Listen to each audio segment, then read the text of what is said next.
Российские танки в Эстонии, Литве или же Латвии. Генсек НАТО заявил, что Европа может заговорить на русском, если европейцы будут экономить деньги на обороне. Как вооружается ЕС? Утечка века. ФСБ шпионит за Китаем и опасается китайских агентов. Как за стратегическим партнерством Пекина и Москвы кроется глубокое недоверие и напряжение. Слив документов.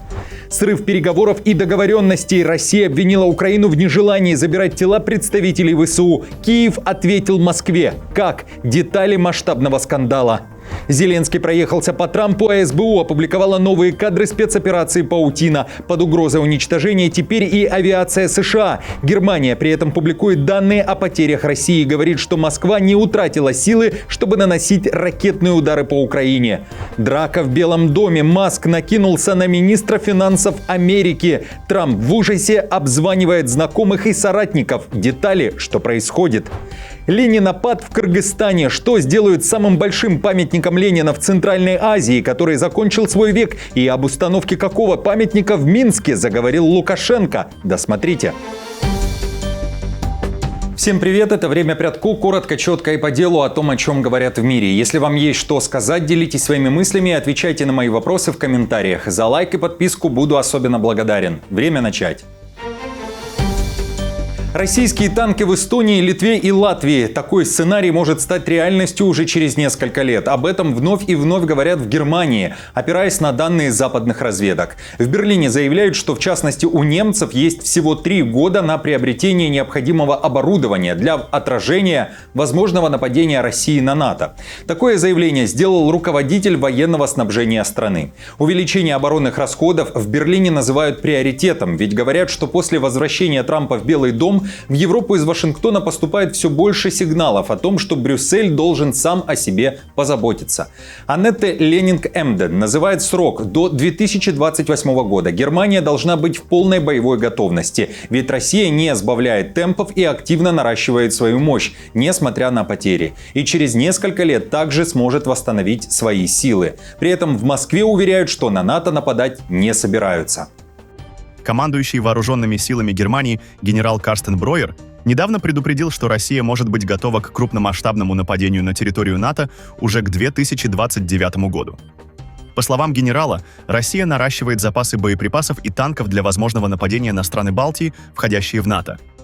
Тем временем в соседней с Россией и Беларусью Литве появится еще один военный городок. Министерство обороны объявило тендер на создание инфраструктуры для его строительства в Клайпедском районе на полигоне в Кайряй. Согласно планам Вильнюса, этот городок обеспечит необходимую инфраструктуру для создаваемой национальной дивизии, которая станет основным маневренным подразделением в случае войны. Об этом заявила министр обороны страны Довиле Шакалине. А вот генсек НАТО Рютте хвалит страны Балтии за их желание и действия по увеличению расходов на оборону. И говорит, что если этого не делать, то Европа может заговорить на русском, намекая на то, что силы Москвы захватят европейские территории. Также нужно подготовить все наше общество к тому, чтобы оно было готово к обороне. И, конечно, это трудно, ведь чем больше денег тратишь на оборону, тем меньше остается на другие нужды.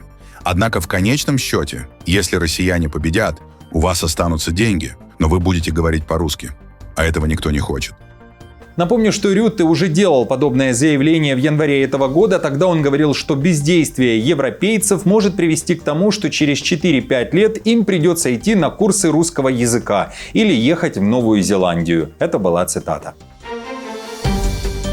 Утечка века. ФСБ шпионит за Китаем и боится китайских шпионов. На телеграм-рынке киберкриминала всплыла бомба. Группа хакеров под названием RSLeaks выставила на продажу секретные документы Российской Федеральной службы безопасности. Среди них крайне любопытный отчет контрразведки о Китае. Об этом пишет New York Times. Издание уточняет, что этот документ проливает свет на то, о чем обычно молчат. За фасадом стратегического партнерства между Москвой и Пекином кроется глубокое недоверие и взаимное шпионажное напряжение. ФСБ, как выяснилось, не только подозревает Китай в активной разведывательной деятельности в России, но и ведет секретную программу по сбору данных с китайского мессенджера WeChat.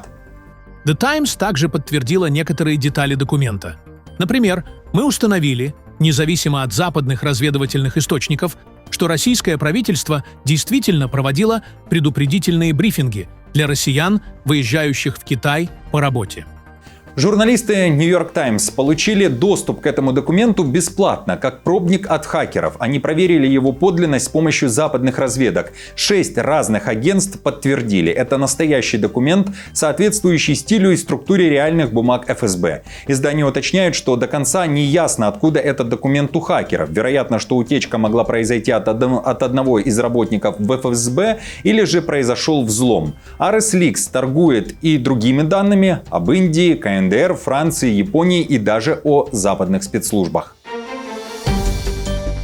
И сейчас о новом и громком скандале между Россией и Украиной. СМИ Кремля ближе к полуночи 7 июня продолжали писать статьи на сайтах и сообщения в телеграм-каналах о том, что рефрижераторы с телами 1200 украинских военнослужащих по-прежнему стоят на белорусско-украинской границе в точке прежних обменов, и их не забирает украинская сторона. Первые же подобные сообщения о готовности передачи тел появилось накануне днем. Глава российской делегации на переговорах в Стамбуле Мединский заявил, что Украина срывает договоренности. Мы еще раз призываем наших украинских переговорщиков строго соблюдать достигнутые договоренности. Семьи дома ждут своих сыновей и мужей. Тысячи семей получат возможность похоронить по-человечески, по-христиански погибших солдат. Мы на месте, мы готовы все договоренности выполнить. Призываем, заберите своих солдат, примите военнопленных, больных. Давайте поступать, как должно поступать людям. В российском Минобороны также выпустили заявление и уверяли, что причина, по которой представители Украины не явились на точку обмена, не ясны. Более того, направили сотрудников российской контактной группы на белорусско-украинскую границу для согласования всех технических вопросов на месте. Вместе с тем, до настоящего времени согласие Киева на проведение гуманитарных операций не получено. Украина незамедлительно отреагировала на эти заявления. В координационном штабе, который занимается обменом военнопленных, заявили, что встреча не была назначена на 7 июня. Заявление российской стороны в Киеве назвали манипуляциями. Что касается репатриации тел, действительно была достигнута договоренность. Однако дата не была согласована. Вместо последовательного выполнения согласованного алгоритма российская сторона прибегла к односторонним действиям, которые не были согласованы в рамках совместного процесса. К сожалению, вместо конструктивного диалога мы вновь сталкиваемся с манипуляциями и попытками использовать чувствительные гуманитарные темы в информационных целях. Кроме того, в Украине уверяют, что с российской стороной постоянно проводились переговоры. Никто из них не выходил. И еще во вторник было согласовано, что репатриационные мероприятия начнутся как минимум со следующей недели. В Украине заявили, что видео с фурами, которое Россия опубликовала на информационных площадках, было отснято на территории РФ, а не в точке обмена. Видео носит откровенно пропагандистский характер и является частью подготовленной дезинформационной кампании и ИПСО российских спецслужб с целью дискредитации Украины и давления на переговорную группу в ходе подготовки будущего обмена и репатриационных мероприятий. Тем временем еще одна тема, которая не утихает и которую обсуждают с двух сторон. Это новые кадры спецоперации СБУ «Паутина». Видео показывает, как FPV-дроны вылетают из модульных домиков, расположенных на грузовиках, и направляются к аэродрому Белое. В СБУ заявляют, что уничтожили 41 авиаединицу. Самолеты А-50, Ту-95, Ту-22, Ту-160, а также Ан-12 и Ил-78. Намного скромнее подсчету у немцев. Они уверяют, что Украина поразила 10% стратегической авиации РФ. И поэтому количество атак не сократится, но сократится срок жизни тех самолетов, которые остались в строю. Это означает, что примерно 90% все еще остаются в строю. Учитывая, что Россия имеет как минимум превосходство в воздухе, если не господство, по крайней мере, над временно оккупированными территориями, это не скажется на ситуации уже завтра или послезавтра. То есть в ближайшие дни не произойдет сокращение российских воздушных атак. Эти самолеты могут действовать без проблем, и дальше, благодаря своей дальности, находясь в небе над российской территорией, там они не подвергаются риску быть обнаруженными и атакованными украинской ПВО. Но, конечно, есть косвенный эффект. Оставшиеся самолеты будут быстрее изнашиваться из-за увеличения числа вылетов. И я думаю, самое важное – это большой психологический эффект. Американские истребители могут быть уничтожены так же легко, как и российские. Об этом пишет западная пресса. CNN уточняет, что авиация США точно так же стоит просто под открытым небом и в случае возможного боевого конфликта с Китаем будет уничтожена силами КНР в первую очередь и на земле, не успев взлететь. Российские самолеты стояли без укрытий на взлетно-посадочных полосах баз, так же, как американские военные самолеты на базах в США и за рубежом. «Мы довольно уязвимы», — сказал отставной генерал армии США Стэнли МакКристал в интервью Андерсону Куперу на CNN. Тем временем Зеленский накануне также раскрыл некоторые детали спецоперации «Паутина», говорил, что водители фур, которые перевозили модульные домики, не знали, что перевозят такой ценный груз для Украины. Они были использованы вслепую. А еще Зеленский ответил Трампу. Американский президент, в частности, называл Путина и Зеленского детьми, которые дерутся. В Киеве назвали Путина не ребенком, а убийцей. Дело не в президенте Трампе, а в любом человеке, который не находится здесь, в нашей стране, который находится за тысячи километров отсюда и не может в полной мере почувствовать и понять эту боль. Вот почему мы не дети, играющие с Путиным на площадке в парке. Вот почему я говорю, что Путин – убийца, который пришел в этот парк, чтобы убивать детей. В Чехии тем временем опасаются такой же войны, как и в Украине. Президент Петр Павел заявил, что нельзя допустить того, чтобы война вошла в европейские страны. Заявление Павел сделал после того, как почтил память американских солдат, павших во Второй мировой войне, у памятников в Шумовских горах. И если сегодня в Украине идет война, и люди гибнут так же бессмысленно, так же абсурдно, как это было здесь, по причинам, которые многие из нас даже не понимают, именно поэтому мы должны сделать все, что в наших силах, чтобы не только закончить войну в Украине, но и не допустить, чтобы она дошла до нас, как это было в прошлом. В Риге же дают понять, что причины войны более чем ясны. В Латвии отреагировали на атаки по украинским городам, в частности по Харькову, который накануне был залит огнем со стороны РФ. В МИД Латвии заявили, что Украина должна наносить удары по российским объектам войны. Ночь за ночью Россия продолжает бомбить гражданское население Украины. Киев, Харьков, города и села, спасатели, женщины, дети, больницы, торговые центры. Украина имеет полное право на самооборону, уничтожение военных целей и объектов, а также связанной инфраструктуры. А под Москвой почти на сутки растянулся пожар в Пушкино. Чрезвычайная ситуация на топливном складе, на складе горюче-смазочных материалов. Последствия видны невооруженным взглядом и далеко за пределами населенного пункта. Черная туча дыма простиралась на десятки километров. Пожар охватил территорию в 21 тысячу квадратных метров. Накануне вечером причины названы не были. А уже за полночь запылало в соседней Тульской области. Второй раз за последние 2 недели был нанесен удар по химкомбинату «Азот». Короче, в трубу! Вот, в пропановскую газовую!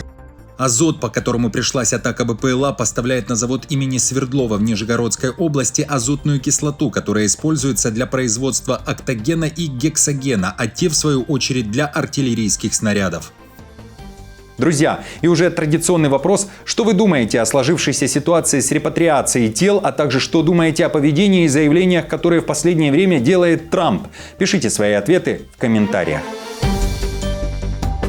Лос-Анджелес в огне. Протесты вспыхнули после жестких рейдов миграционной службы. Несколько сотен человек вышли на улицы после того, как эта служба задержала практически 50 мигрантов и применила против них слезоточивый газ и светошумовые гранаты. Один из задержанных оказался президентом крупного профсоюза. Его ранили, когда он, по словам коллег, просто наблюдал за действиями агентов.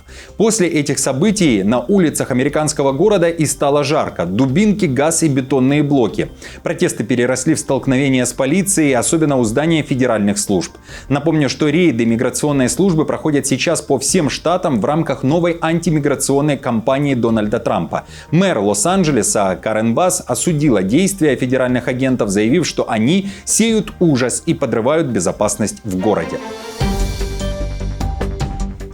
Ленинопад добрался до Кыргызстана. В Оше, втором по величине городе страны, снесли самый высокий памятник в Центральной Азии. На его месте власти планируют установить 95-метровый флагшток с государственным флагом. Демонтированный Ленин был весом в 7,5 тонн, стоял на том месте с 1975 года, а его автором был советский скульптор Николай Томский. Теперь монумент перенесут в парк Мэйри.